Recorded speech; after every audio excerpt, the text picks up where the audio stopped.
Hi hello welcome back to my another log. ಈ log 2-3 days continuous log ಆಗಿರುತ್ತೆ. ಇವತ್ತು ಬೆಳಗ್ಗೆನೆ ಬೇಗ ಎದ್ದು ಆಚೆ ಬಂದು ಆ ಚಳಿಲ ಅದನ್ನ ನೋಡಿದ ತಕ್ಷಣ ಏನೋ ಒಂಥರ ಮನಸ್ಸಿಗೆ ಪಾಸಿಟಿವ್ ವೈಬ್ ಅನಿಸುತ್ತೆ. ನಾನು ಬೆಳಗ್ಗೆ ಎದ್ದಿದ ತಕ್ಷಣವೇ ಡೋರ್ ತೆಗ್ದು ಆಚೆ ಬಂದು ಆ ಹೂವು ಆ ಗ್ರೀನರಿನ ನೋಡಿಬಿಟ್ಟು ಆ್ಯಸ್ ಯೂಶ್ವಲ್ ನಮ್ಮ ನಾರ್ಮಲ್ ರೋಟೀನೆಲ್ಲ ಶುರು ಮಾಡ್ತೀವಿ. ಇವತ್ತು ವಾರ ಗುರುವಾರ ಆಗಿರೋ ಕಾರಣ ರಾಯರ ವಾರ ಆಗಿರುತ್ತೆ. ರಾಯರ ವಾರನೇ ಬೆಳಗ್ಗೆನೇ ಪೂಜೆ ಎಲ್ಲ ಮುಗಿಸಿ ದೇವ್ರ ಮನೆಯನ್ನೆಲ್ಲ ಕ್ಲೀನ್ ಮಾಡ್ಕೊಂಡು ಪೂಜೆ ಎಲ್ಲ ಮುಗಿಸಿ ಏನು ಟಿಫನ್ ಮಾಡೋಣ ಅಂತ ಯೋಚನೆ ಮಾಡ್ತಾ ಚಟ್ನಿ ಮತ್ತು ಇಡ್ಲಿ ಬ್ಯಾಟರ್ ಇತ್ತು. ಸೊ ಇಡ್ಲಿ ಮತ್ತು ಚಟ್ನಿ ಮಾಡಿಕೊಂಡು ಅದನ್ನೆಲ್ಲ ಎಲ್ಲರಿಗೂ ಕೊಟ್ಟು ಟಿಫನ್ ಮಾಡಿಕೊಂಡು ನಾವು ಆಚೆ ಹೋಗೋಣ ಅಂತ ಡಿಸೈಡ್ ಮಾಡಿದ್ವಿ. ನಾನು ಪ್ರತಿ ಗುರುವಾರ ರಾಯರ ಮಠಕ್ಕೆ ಹೋಗ್ತೀನಿ. ನಮ್ಮನೆ ಹತ್ರನೇ ಇರೋ ರಾಯ ಮಠಕ್ಕೆ ಹೋಗ್ತೀವಿ. ನನಗೆ ತುಂಬ ಆಸೆ ಇತ್ತು ಮಂತ್ರಾಲಯಕ್ಕೆ ಹೋಗಬೇಕು. ಒಂದು ಸಲ ಹೋಗಿದ್ದೀನಿ, ಮತ್ತೆ ಹೋಗಬೇಕು ಅಂತ ತುಂಬ ಅಂದರೆ ತುಂಬ ಆಸೆ ಇತ್ತು. ಅಲ್ಲಿವರೆಗೂ ದೂರ ಟ್ರಾವೆಲ್ ಅಂದ್ಬಿಟ್ಟು ಹೋಗೋಕ್ಕಾಗ್ತಿರ್ಲಿಲ್ಲ. ಸೊ ನನಗೆ ಆಸೆ ಒಂದು ಸಲ ನನ್ನ ಫ್ರೆಂಡೇನೋ ನೀನು ಮಂತ್ರಾಲಯ ಹೋಗೋ ಬದಲು ಇಲ್ಲೇ ಮಿನಿ ಮಂತ್ರಾಲಯ, ಬೆಂಗಳೂರಲ್ಲೇ ಮಿನಿ ಮಂತ್ರಾಲಯ ಇದೆ, ಎಲ್ಲಂದರೆ ಕಡಬಗೆರೆಯಲ್ಲಿ ಕಾಮಧೇನು ಕ್ಷೇತ್ರ ಅಂತ ಇದೆ. ಸೇಮ್ ಮಂತ್ರಾಲಯ ಯಾವ ಥರ ಇರುತ್ತೋ ಅದೇ ಥರ ಇರುತ್ತೆ, ಹೋಗು ಅಂತ ಹೇಳಿದ್ರು. ನಾನು ಇದು ಸೆಕೆಂಡ್ ಟೈಮ್ ಇಲ್ಲಿಗೆ ಹೋಗ್ತಾಯಿದ್ದೀನಿ. ಫಸ್ಟ್ ಟೈಮ್ ಹೋದಾಗಂತೂ ನಿಜ ಮಂತ್ರಾಲಯದಲ್ಲೇ ಇದೀನೇನೋ ಅನ್ನೋ ಫೀಲ್ ಕೊಡ್ತು. ಅಷ್ಟು ಚೆನ್ನಾಗಿತ್ತು. ನಿಮಗೂ ಯಾರಿಗೆಲ್ಲ ಮಂತ್ರಾಲಯಕ್ಕೆ ಹೋಗೋಕ್ಕಲ್ಲ, ಅಷ್ಟು ಟ್ರಾವೆಲ್ ಮಾಡೋಕ್ಕಾಗ್ತಿಲ್ಲ ಅಂತ ಅಂದವ್ರಿಗೆ ಇಲ್ಲಿ ಬೆಂಗಳೂರಲ್ಲಿರೋ ಕಾಮಧೇನು ಕ್ಷೇತ್ರಕ್ಕೆ ಬರ್ಬೋದು ನೀವು ಸಹ. ಸೇಮ್ ಮಂತ್ರಾಲಯ ಯಾವ ಥರ ಇದೆಯೋ ಅದೇ ಥರನೇ ಇದೆ. ಎಂಟ್ರೆನ್ಸಲ್ಲೇ ಈ ಥರ ಕಾರಂಜಿದು ವಾಟರ್ದು ಇಟ್ಟಿದ್ದಾರೆ, ನೋಡೋಕ್ಕೆ ಚೆನ್ನಾಗಿರುತ್ತೆ ಒಂಥರ ಅಂದ್ಬಿಟ್ಟು. ಇನ್ನು ನಾವು ಎಲ್ಲ ಒಳಗಡೆ ಬಂದ್ವಿ. ನಮ್ಮಲ್ಲಿ ಒಂದು ಪದ್ಧತಿ ಇದೆ, ಸ್ಲಿಪ್ಪರ್ ಹಾಕಿ ದೇವಸ್ಥಾನಕ್ಕೆ ಡೈರೆಕ್ಟಾಗಿ ಹೋಗ್ಬಾರ್ದು, ಕಾಲು ತೊಳ್ಕೊಂಡು ಹೋಗಬೇಕು ಅಂತ. ಸೊ ಅದನ್ನೇ ಇವರು ಫಾಲೋ ಮಾಡಿದ್ದಾರೆ. ಇಲ್ಲೂ ಕಾಲು ತೊಳೆಯೋಕ್ಕೆಲ್ಲ ಎಲ್ಲ ಫೆಸಿಲಿಟಿ ಇಟ್ಟಿದ್ದಾರೆ. ಟ್ಯಾಂಕ್ ಇಟ್ಬಿಟ್ಟು ಅದಕ್ಕೊಂದು ಪೈಪ್ ಎಲ್ಲ ಇಟ್ಟಿದ್ದಾರೆ. ಸೊ ನಾವು ಎಲ್ಲ ಕಾಲೆಲ್ಲ ತೊಳ್ಕೊಂಡು ಒಳಗಡೆ ಹೋದ್ವಿ. ದೇವಸ್ಥಾನದಲ್ಲಿ ಇರೋಂಥ ಫೆಸಿಲಿಟಿ ಅಂತೂ ಅದ್ಭುತವಾಗಿತ್ತು. ಎಷ್ಟೇ ಜನ ಬಂದ್ರೂ ಅದನ್ನು ಕಂಟ್ರೋಲ್ ಮಾಡೋ ಥರ ಇಟ್ಟಿದ್ದರು. ಇನ್ನು ಎಂಟ್ರೆನ್ಸಲ್ಲೇ ಈ ಥರ ಆಂಬುಲೆನ್ಸ್ ಇಟ್ಟಿದ್ದರು. ಏನಕ್ಕೆ ಅಂದರೆ ಎಲ್ಲರಿಗೂ ಗೊತ್ತು ರಾಯರ ವಾರ ಅಂದ್ರೇ ಎಲ್ಲರೂ ಉಪವಾಸ ಇರ್ತಾರೆ. ಯಾವ ಸೇವೆ ಸಲ್ಲಿಸ್ಬೇಕು ಅದನ್ನೆಲ್ಲ ಸಲ್ಲಿಸಿ ಆಮೇಲೆ ಊಟ ಮಾಡೋಣ ಅಂತ ಇರ್ತಾರೆ.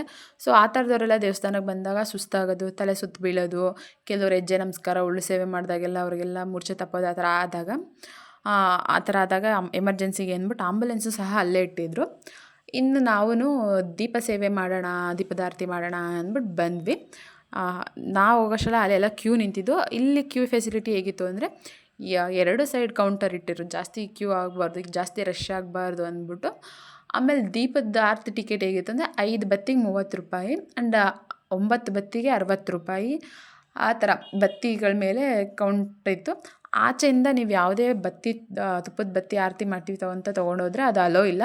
ನೀವು ಅಲ್ಲಿ ಯಾವುದು ತೊಗೊತೀರೋ ಅದು ಮಾತ್ರ ಅವರು ಬಿಡ್ತಾರೆ. ನೀವು ಆಚೆಯಿಂದ ತೊಗೊಂಡೋದ್ರೆ ಅವ್ರು ಅದು ಹಚ್ಚಕ್ಕೆ ಬಿಡೋಲ್ಲ. ನನಗೂ ಒಂದು ಆಸೆ ಇತ್ತು, ನನಗೆ ಸ್ನೇಹಿತರ ಜೊತೆ ಈ ಥರ ಬಂದು ದೇವಸ್ಥಾನದಲ್ಲಿ ಈ ಥರ ಮಾಡಬೇಕು ಅಂತ. ಆ ಆಸೆ ಇವತ್ತು ಈಡೇರಿತು. ನಾವು ಅಲ್ಲಿ ಆರತಿನೆಲ್ಲ ಮುಗಿಸ್ಕೊಂಡು ಹೊರಟ್ವಿ. ಇನ್ನೊಂದು ಖುಷಿ ಅದೇನು ವಿಚಾರ ಅಂದರೆ, ನಾವೆಲ್ಲರೂ ಅಂದ್ಕೋತೀವಿ ಹೆಣ್ಮಕ್ಳಿಗೆ ಜಾಸ್ತಿ ಭಕ್ತಿ, ಹೆಣ್ಮಕ್ಳಿಗೆ ಜಾಸ್ತಿ ಅದು ರಾಯರ ದೇವಸ್ಥಾನದಲ್ಲಿ ಇಷ್ಟು ಗಂಡು ಮಕ್ಕಳು ದೀಪ ಬೆಳಗಕ್ಕಿದ್ರು ಅಂದರೆ, ಅಷ್ಟು ಜನ ಗಂಡು ಮಕ್ಕಳು ತುಪ್ಪದ ದೀಪ ಬೆಳಗಿದ್ರು. ಅಷ್ಟು ಇದಾಗಿತ್ತು ಅಂತ ಹೇಳ್ಬೋದು. ಹೆಣ್ಮಕ್ಳಿಗಿಂತ ಗಂಡು ಮಕ್ಕಳೇ ಆ ರಾಯರ ಮೇಲೆ ಅಷ್ಟು ಭಕ್ತಿ ಇತ್ತು ಅಂತ ಇತ್ತು. ಇನ್ನು ನಾವು ಬೃಂದಾವನದ ಹತ್ರ ಬಂದ್ವಿ.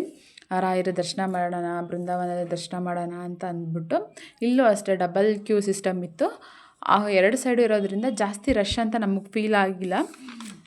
ಇನ್ನು ಈ ಬೃಂದಾವನ ಶ್ರೀ ಭೂವರಹ, ಶ್ರೀ ಮುಖ್ಯಪ್ರಾಣ ಹಾಗೂ ಶ್ರೀ ರಾಘವೇಂದ್ರ ಸ್ವಾಮಿಗಳ ಸಾಲಿಗ್ರಾಮ ಶಿಲೆಯ ಬೃಂದಾವನ ಆಗಿರುತ್ತೆ. ಇನ್ನು ಇಲ್ಲೆಲ್ಲ ದರ್ಶನ ಮುಗಿಸಿ ರಾಯರ ಮುಂದೆನೇ ಇರೋ ಹೊರಾಂಡದಲ್ಲಿ ಕೂತ್ಕೊಂಡ್ವಿ.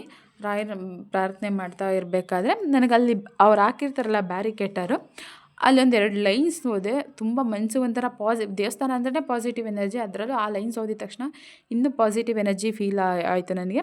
ಒಂದೆರಡು ಹೇಳ್ತೀನಿ ನೋಡಿ. ಸೋತ ಜಾಗದಲ್ಲೇ ಗೆಲ್ಲಬೇಕು, ಅವಮಾನಿಸಿದವರ ಮುಂದೆಯೇ ತಲೆ ಎತ್ತಿ ಬದುಕಬೇಕು, ಪ್ರತಿಯೊಬ್ಬರಿಗೂ ಸಮಯ ಬಂದೇ ಬರುತ್ತದೆ. ಆ್ಯಂಡ್ ಇನ್ನೊಂದು, ಬದುಕು ನಮ್ಮನ್ನು ಎಷ್ಟು ನೋಯಿಸಿದರೂ ನಾವು ಮುಂದೆ ಸಾಗಲೇಬೇಕು, ನಮಗಾಗಿ ಅಲ್ಲದಿದ್ದರೂ ನಮ್ಮವರಿಗಾಗಿ. ಇನ್ನು ಈ ಥರ ಎಷ್ಟೊಂದು ಲೈನ್ಸ್ ಇತ್ತು ನನಗೆ. ಒಂಥರ ನನಗೂ ಒಂಥರ ಪಾಸಿಟಿವ್ ಫೀಲಿಂಗ್ ಥರ ಬರ್ತಾಯಿತ್ತು. ಅಲ್ಲೇ ಸ್ವಲ್ಪ ಟೈಮ್ ಕಳೆದು ನಾವೂ ಪ್ರಸಾದ ಎಲ್ಲ ಸ್ವೀಕರಿಸಿ ಆಚೆ ಬಂದ್ವಿ. ಸೊ ಆಚೆಗೆ ಬರ್ತಿದ್ದಂಗೆ ಅಲ್ಲಿ ಎಂಟ್ರೆನ್ಸಲ್ಲೆಲ್ಲ ಒಂಥರ ಮಾರ್ಕೆಟ್ ಥರ ಇತ್ತು. ಅಲ್ಲೇ ಹೂವು, ಹಣ್ಣು, ತರಕಾರಿ ಏನೇನು ಬೇಕೋ ದೈನಂದಿನ ಚಟುವಟಿಕೆಗೆ ಅವ್ರೂ ಪಾಪ ಎಲ್ಲನೂ ಅಲ್ಲೇ ಆಚೆ ಹಾಕ್ಕೊಂಡು ಮಾರ್ತಾ ಇರ್ತಾರೆ. ನಾವು ಅದನ್ನೆಲ್ಲ ನೋಡಿಕೊಂಡು ಮುಂದೆ ಬಂದ್ವಿ. ಏನಾದ್ರು ಸ್ನ್ಯಾಕ್ಸ್ ತಿನ್ನೋಣ ಅಂದ್ಬಿಟ್ಟು. ನನ್ನ ಫ್ರೆಂಡ್ ಸಹ ಉಪವಾಸ ಇದ್ಲು. ಅವಳಿಗೆ ಏನಾರು ತಿನ್ನಬೇಕು ಅಂದ್ಬಿಟ್ಟು ಸ್ನ್ಯಾಕ್ಸ್ ತಿನ್ನೋಕ್ಕೆ ಅಂತ ಬಂದಳು. ನಮ್ಗೆ ದಾಸೋಹದಲ್ಲಿ ಊಟ ಸಿಕ್ಕಿಲ್ಲ, ಯಾಕಂದರೆ ಗುರುವಾರ ತುಂಬ ಅಂದರೆ ತುಂಬ ರಶ್ ಇರ್ತಾರೆ. ನಮಗೂ ಟೈಮ್ ಆಗೋಗಿದ್ದರಿಂದ ನಾವು ಸಿಟಿ ಒಳಗಡೆ ಬರಬೇಕಾಗಿರೋ ಕಾರಣ ಬಂದುಬಿಟ್ವಿ. ಸೊ ಆಚೆಲೇ ಊಟ ಎಲ್ಲ ಮುಗಿಸ್ಕೊಂಡು ಮನೆಗೆ ಬಂದ್ವಿ. ಇಲ್ಲಿ ಮನೆಗೆ ಬಂದಮೇಲೆ ನಮ್ಮ ಪಾಪದು ಆ್ಯನ್ಯುವಲ್ ಡೇ ಇತ್ತು. ಸೊ ಹಾಗಾಗಿ ಮನೆಗೆ ಬಂದು ಸ್ವಲ್ಪ ಟೈಮ್ ಅವ್ನು ರೆಡಿ ಆಗ್ತಿದ್ದ. ಇಲ್ಲಿ ಎಲ್ತ್ ಹೇಗಿದೆ ಅಂತ ಕೈ ಶೇಕ್ ಆದರೆ ಎಲ್ತ್ ಸರಿ ಇರೋಲ್ಲ, ಶೇಕ್ ಆಗಿಲ್ಲ ಅಂದರೆ ಎಲ್ತ್ ಸರಿ ಅಂತ ಸುಮ್ಮನೆ ತಮಾಷೆಗೆ ಮಾತಾಡ್ತಿದ್ವಿ.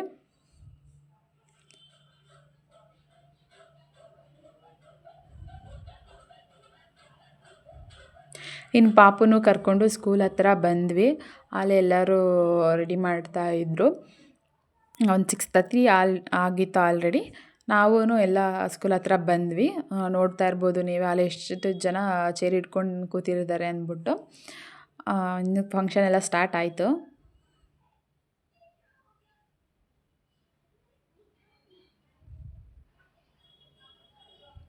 ಇನ್ನು ಈ ಪುಟ್ಟ ಬಾಲಕಿ ಇದ್ದಾಳಲ್ಲ, ಇವಳಿಗೆ ಇನ್ನೂ 4 ವರ್ಷ ಅಷ್ಟೇ. ಎಷ್ಟು ಚೆನ್ನಾಗಿ ಭರತನಾಟ್ಯ ಡ್ಯಾನ್ಸ್ ಮಾಡಿದ್ರು ಅಂದರೆ ಅಷ್ಟು ಅದ್ಭುತವಾಗಿ ಮಾಡಿದ್ರು ಮಾತ್ರ ಡ್ಯಾನ್ಸನ್ನ. ಫಸ್ಟ್ ಸ್ಟಾರ್ಟಿಂಗೇ ಈ ಹುಡುಗಿನ ಬಿಟ್ಟಿರೋ ಅದ್ಭುತ ಅಂದರೆ ಅದ್ಭುತವಾಗಿ ಅಷ್ಟು ಚಿಕ್ಕ ವಯಸ್ಸು, ಆ ಏಜಿಗೆ, ಆ ಮೈಂಡಿಗೆ ಅದನ್ನೆಲ್ಲ ಹೇಗೆ ಮಾಡ್ತಾರೋ ಅಷ್ಟು ಮುದ್ದಾಗಿ ಕಾಣಿಸ್ತಿದ್ರು ಅವರು. ಇನ್ನು ಕರಾಟೆ ಗೊತ್ತಿರೋದಲ್ಲ, ಈ ಥರ ಹಲ್ವಾರು ಫಂಕ್ಷನ್ ಮಾಡಿದರು. ಚೆನ್ನಾಗಿತ್ತು. ಆ ಮಕ್ಕಳು ನೋಡೋದೇ ಒಂಥರ ಖುಷಿ ಆಗ್ತಿತ್ತು ನಮಗೂ.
ಇನ್ನು ಈ ಪುಟ್ಟ ಮಕ್ಕಳಿದ್ದಾರಲ್ಲ, ಎಷ್ಟು ಚೆನ್ನಾಗಿ ಆ ಪ್ರಾಣಿಗಳ ವೇಷ ಹಾಕ್ಕೊಂಡು ಮುದ್ದಾಗಿದ್ದವು ಅಂದರೆ ಅಷ್ಟು ಚೆನ್ನಾಗಿದ್ದು.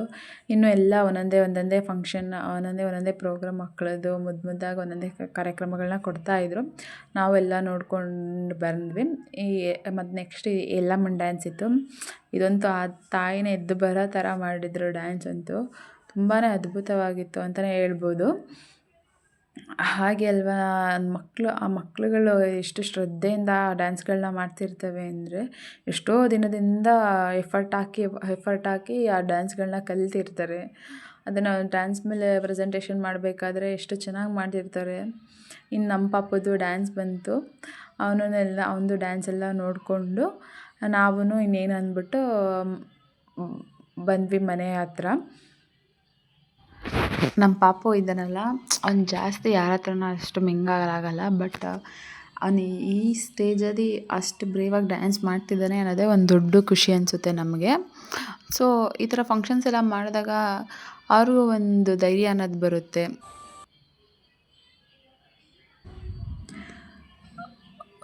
ಸೊ ನಾವೂ ಅದಕ್ಕೆ ಅವನಿಗೇನು ಫೋರ್ಸ್ ಮಾಡಲ್ಲ. ಬಟ್ ಅವನೇ ಈ ಥರ ಸ್ಕೂಲ್ಸಲ್ಲೆಲ್ಲ ಫಂಕ್ಷನ್ ಮಾಡಿದಾಗ ಇಂಡಿವಿಜುವಲಾಗಿ ಅವನೇ ಹೋಗ್ತಾನೆ. ಅದೊಂದು ಖುಷಿ ಆಗುತ್ತೆ. ಸೊ ಎಲ್ಲರ ಜೊತೆನೂ ಮಿಂಗಲ್ ಆಗಿ ಆರಾಮಾಗಿರ್ತಾನೆ. ಸೊ ಅದಕ್ಕಾಗಿ ನಾವು ಅವನಿಗೆ ಅಂತಲೇ ಬಿಟ್ಬಿಟ್ಟಿದ್ದೀವಿ ಅವನನ್ನು. ಇನ್ನು ನೆಕ್ಸ್ಟ್ ಡೇ ಎದ್ದು ನಮ್ಮ ಪುಟಾಣಿ ಕ್ಯೂಟಿನ ಮಾತಾಡಿಸ್ಕೊಂಡು ಕೂತಿದ್ವಿ.